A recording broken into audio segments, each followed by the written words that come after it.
Charles Darwin, 152 years ago, he was born 200 years ago, but when he was 52, he propounded his theory of evolution.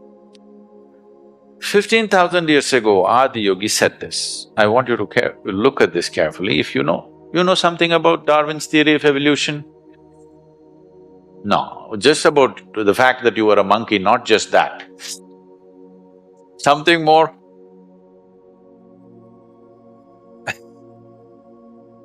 That one knowledge is good, but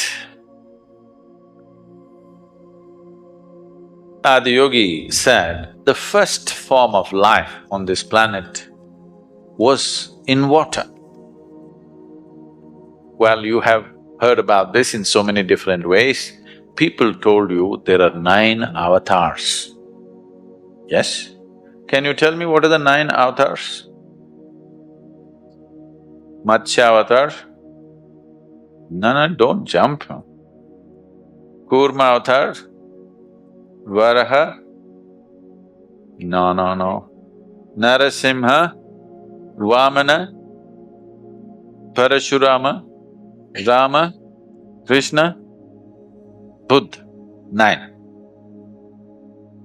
Now, you must understand this. Right now, people have started looking at these names as people. Look at them as qualities. First form of life was fish. Darwin also agrees. It was in the water. Second development on the planet is amphibious life, Kurma Avtara. Half in the water, started picnicking on the land. Then many other creatures in between, but the next significant life is mammalian life. Among the mammals, the first one is the boar. Even today, you will see, you have wild boar in Rajasthan? Oh.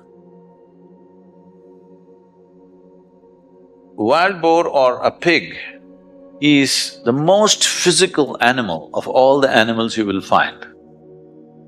In the sense, it is so strongly rooted in its body that even, if people go to hunt a wild boar or something, you can't kill it easily. Where we are next to the rainforest.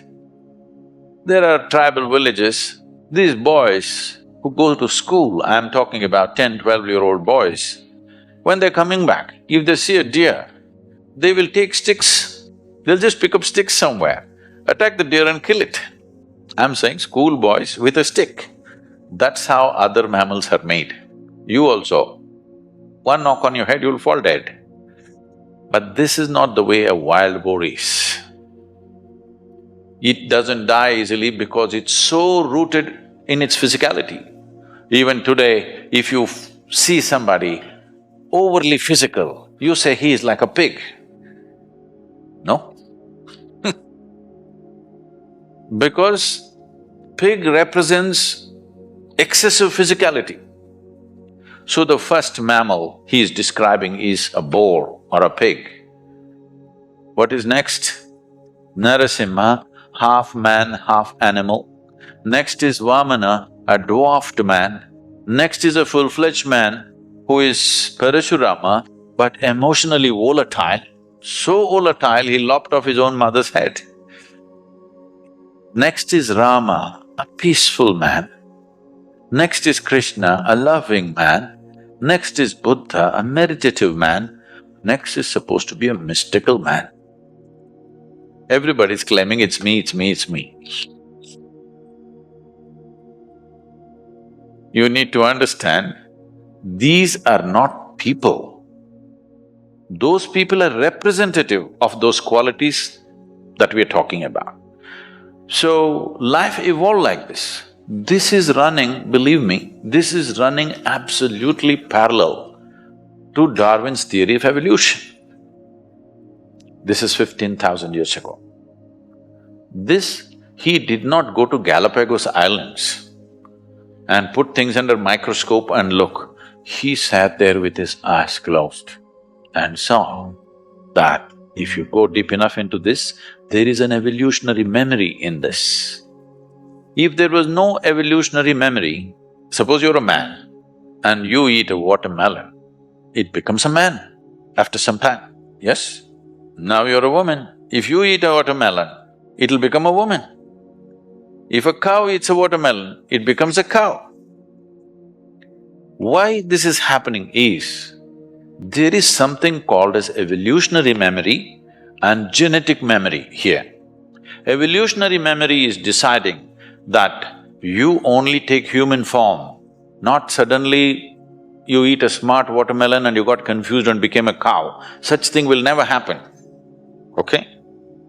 And there is genetic memory which clearly says, this is a woman's body, eat whatever you want, this will only become a woman, not a man. Because the genetic memory is intact. Why people are fighting against genetic engineering is because of this. Once you meddle the plants and then the animals, then it'll come to you. Then you don't know. If they do some mistake, you will become half man, half animal once again. We don't know what'll happen So that is the resistance for genetic engineering, because once you start meddling with the basic material, you don't know what'll happen because we have not figured it completely. So he looked at his evolutionary memory and he says, first we were fish, then we were this, all the 9 things, and now you're here. Now that you're here, you've taken on this human form. If you want to evolve from here, you can only consciously evolve. Your physical evolution is over. For this, there is an entire mathematic as to why your physical evolution is over. There are many aspects of it. I will not go into the mathematics because a few ladies just shook their head, no, we don't want mathematics. But there is no mysticism without mathematics To put it very simply, the nature of who you are right now is a consequence, a complex amalgamation of memory, of variety of memories that you have. You have this kind of body because of evolutionary and genetic memory. You like this, you dislike that because of various levels of unconscious, subconscious, karmic and other types of memory. You have no control over it, what you like and what you dislike most of the time. You will have to strive hard to rise above that. Because memory is determining everything about you. So, when we say evolution, in a way we are talking about the play of memory and the building of experience and growing into various levels. So he is saying if you're willing to strive, you can transcend everything that limits you. Only thing is, your physical body is not designed to change anymore because with this solar system, he even mentions this, unless there is some significant change in the solar system, you cannot evolve physically. They naturally asked, you have grasped so much but our brains are struggling, can we grow this a little bit? He said no, in a different way, but today modern neuroscientists are saying this. Your brain consumes 20% of the energy generated in this body. Though it is only this much, I'm sorry, am I showing too small? Okay. Though it is only this much and it is lightweight because mostly it's air, in spite of that, it consumes 20% of the energy generated in your body.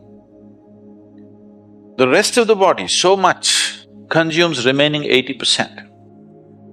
So if you want to increase your intelligence, whatever, if you increase the size of the brain, the amount of power needed for that, body cannot provide. So you cannot increase the size of your brain. Another way of making this happen is, you can pack more neurons into the same size. Then you may have sparkling intelligence, but there will be enormous cross connections and confusion all the time, and you will become super restless. Some of you may have children like this at home. They're super restless, they're intelligent, but they're all over the place because too many neurons are packed in their brain. Now immediately you take them to a doctor, they will give them one of the three alphabets, ADD, ADY, XYZ, something something, MNOP. No, you should not start medication. What you need to do is, if you have a child like that, you must take time, make them walk in the nature, take them for 3-day trek in the desert, go and swim somewhere, expose them to nature and lots of physical activity. The body will manage itself, it will eliminate the extra neurons that are there and come to its own balance. If you medicate, you must understand any medicine that you take has no intelligence to go to a specific place, it goes everywhere. They can't just dull some part of the brain, they'll dull the whole brain and the whole body. You'll destroy a child's life very early simply because somebody is eager to give pharmaceuticals. Anyway, so he offered this dimension that if you're willing to strive, you can transcend all limitations. Whatever the limits nature has set for us, every one of those things can be crossed if only you're willing to strive. This is what Adiyogi conveyed to them and then started giving out methods how to transcend their present limitations. People just believe this is how we are, even now, right? This is how we are. No, no, no, this is not how you are. Unfortunately, this is how you made yourself to be. But you can also make yourself to be more and more and more in many different ways. Have you seen in the same day, sometimes you're wonderful, sometimes you're horrible? Hello? Lot of horrible people.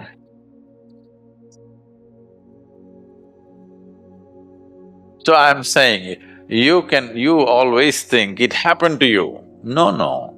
You can make yourself wonderful, you can make yourself horrible, isn't it?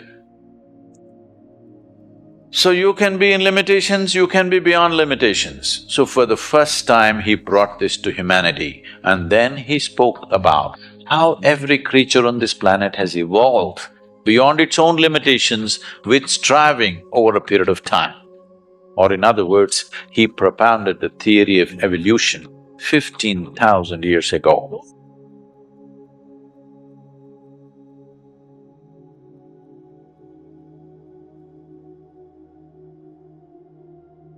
Life has always held mysteries beyond what our minds can fully grasp. As we journey through its layers, we often reminded of how interconnectedness everything is. History, science, and spirituality all weaving a tapestry that invite us to explore deeper. So take a moment now to breathe in deeply and exhale slowly. Feel your presence in this moment, not as a thinker or a seeker, but simply as a being, alive and vibrant. Life with its all complexities, it's also incredible simply when we let ourselves just be. Remember, the beauty of life lies not only in finding answers but in cherishing the questions. Allow curiosity to guide you, but don't let it weight you down. Embrace the mysteries, the wonders, and the awe of this vast existence. Thank you for spending time here with us today. Let this be a reminder that life is a journey and not a destination. Wherever you are, be gentle with yourself and with others. This is not a summary of Sadhguru's word, it is simply my interpretation of the deep wisdom he imparted. Kindly keep them separated and do not misunderstand. Thank you for joining and we will see you tomorrow. Until then, please take care. Namaskaram.